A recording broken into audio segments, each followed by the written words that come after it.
Salve galera, eu sou o professor Jax e vamos aí para mais uma questão do nosso Enem 2020. Na questão de hoje nós temos aqui dois textos, certo? Texto 1 é uma música de Tom Jobim, música Águas de Março, tá? E o texto 2 é um comentário em cima dessa composição, certo? Feita por Tom Jobim.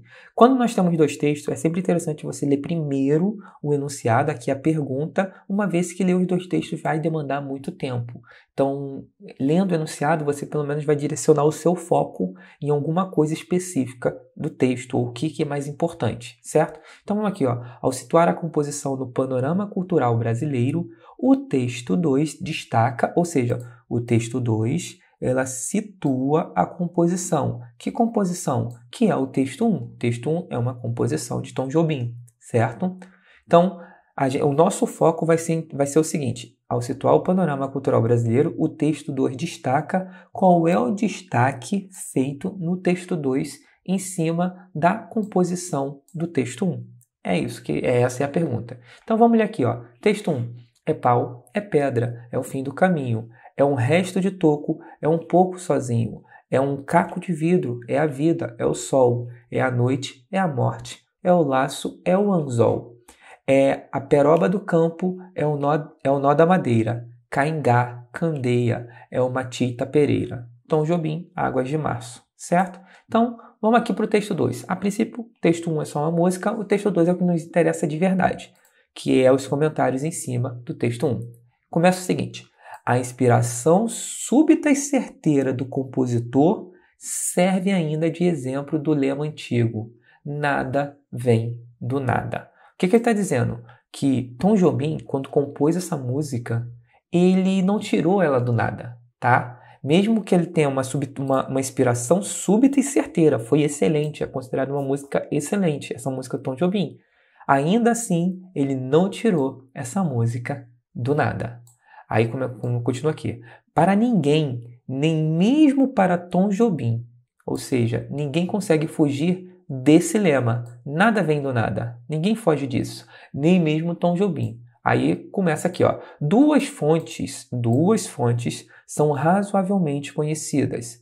A primeira é o poema O Caçador de Esmeralda, do mestre parnasiano Olavo Bilac. Então, essa música de Tom Jobim, ela teve duas fontes, tá? Uma delas é esse O Caçador de Esmeralda, do Olavo Bilac, e aqui tem um trecho, ó. Foi em março, ao findar da chuva, quase à entrada do outono, quando a terra em sede, queimada, bebera longamente as águas da estação. Olha um detalhe aqui, ó.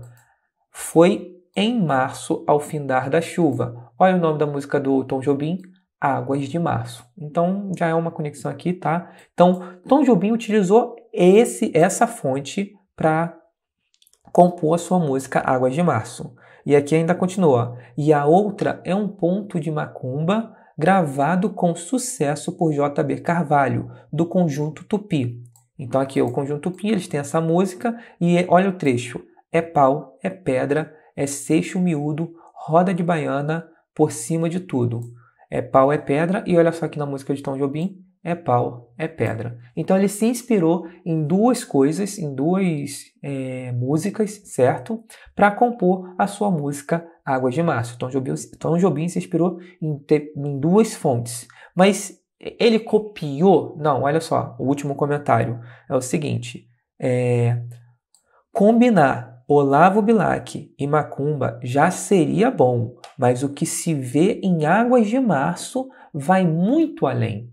Tudo se transforma numa outra coisa e numa outra música que recompõe o mundo para nós. Ou seja, o que Tom Jobim fez não foi um plágio. Ele utilizou duas fontes, mas o que ele fez ali usando essas duas fontes foi algo totalmente inovador, diferente, certo? É esse o comentário final. Então vamos voltar aqui, ó. Ao situar a composição no panorama cultural brasileiro, o texto 2 destaca qual é o destaque do texto 2?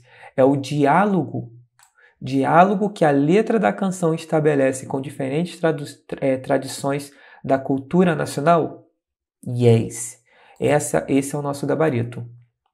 Tá? Letra A. Existe um diálogo, olha só, vamos ler de novo. Diálogo que a letra da canção estabelece com diferentes tradições da cultura nacional. Tanto Macumba quanto Olavo Bilac faz parte da nossa cultura, tá? Cultura nacional, e ele junta essas duas coisas em uma única música, certo? Então, a letra A é o nosso gabarito, mas para a gente ter certeza, vamos ter que eliminar todas as outras. Então, vamos aqui, ó, letra B. Singularidade com que o compositor converte referências eruditas em populares. Primeiro, referências eruditas, isso não existe, não faz parte aqui do nosso texto. Na verdade, as referências Olavo Bilac e Macumba, eles são tradições da cultura nacional, são tradições, não são referências eruditas. Lembrando que a gente já falou dessa palavra aqui em outro, não me recordo muito bem, mas em outra questão, que o erudito, ele tem a ver com aquela questão da academia, do estudo dentro de uma universidade, é aquele cara que estuda música, e vai música clássica, tom, semitom, isso vai dar aquela ideia de música erudita, tá? E aqui não, aqui a gente está falando de músicas populares da cultura nacional brasileira, certo? Então, letra B, não. E outra coisa aqui é a questão da singularidade com que o compositor converte. Ele tem essa questão de que o que ele fez é algo bem relevante, tá? Mas lembrando que singularidade está contrário à ideia de nada vem do nada. Não é singular, ele não fez algo inovador, embora o que ele tenha feito tenha sido muito bom, tá? Então, letra B, eliminado. Caráter inovador com que o compositor concebe o processo de criação artística. Foi exatamente o que eu acabei de falar.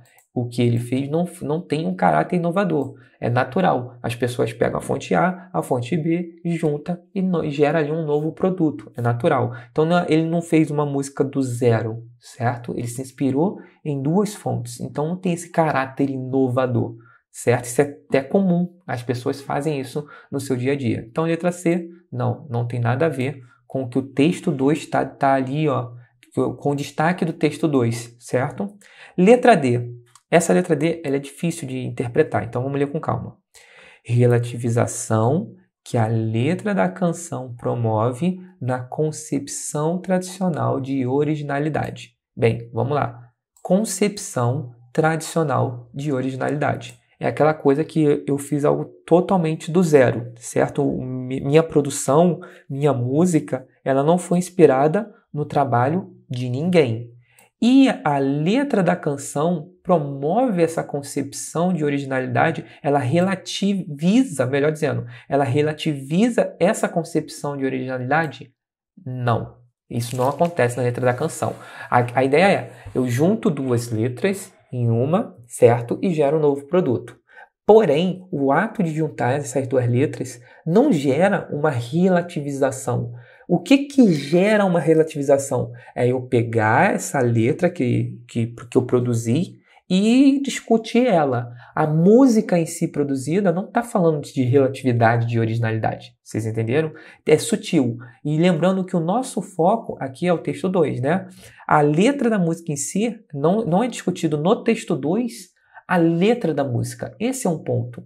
E sim a construção da música. Aqui ele está falando sobre a letra da música. E isso não está sendo abordado no texto 2. Então, assim, a relativização. Primeiro, que a letra não relativiza nada, tá? E segundo, que o texto 2 não fala da letra em si, do que a letra faz ou deixa de fazer, e sim da sua composição. Então, letra D, eliminado. Letra E, resgate que a letra da canção promove de obras pouco conhecidas pelo público no país. Primeiro, a gente não pode afirmar que as obras são pouco conhecidas, uma vez que elas fazem parte da cultura nacional, certo? E segundo, resgate a letra da canção seria verídico se Tom Jobim tivesse colocado um pedaço maior. Às vezes, aqui é só uma referência, não é um resgate. Quem não conhece, ou no caso aqui, Olavo Bilac e o conjunto aqui, o conjunto Tupi, quem não conhece vai ouvir essa música e continuar sem saber, né, que alguns trechos dessa música pertencem a outras pessoas. Então, ele não está buscando, ele não está resgatando nada, ele está produzindo algo novo, utilizando de fontes do passado, obviamente, Tá bom? Então a letra E também não faz sentido. Letra A, o diálogo que a letra da canção estabelece com diferentes tradições da cultura nacional. E sim, ele pega duas coisas e ele consegue criar ali uma junção entre essas duas coisas. Nosso gabarito é a letra A. Tá bom? Espero que vocês tenham entendido. Essa é uma questão que eu julgo até um pouco difícil, tá? Principalmente por conta da letra D, que muita gente pode ficar confusa com a letra D, por conta das palavras, a forma como foi escrita, que é uma forma feita para confundir aquele cara que lê muito rápido, tá bom? Espero que vocês tenham curtido, não deixe de se inscrever no canal e a gente se vê no próximo vídeo. Valeu!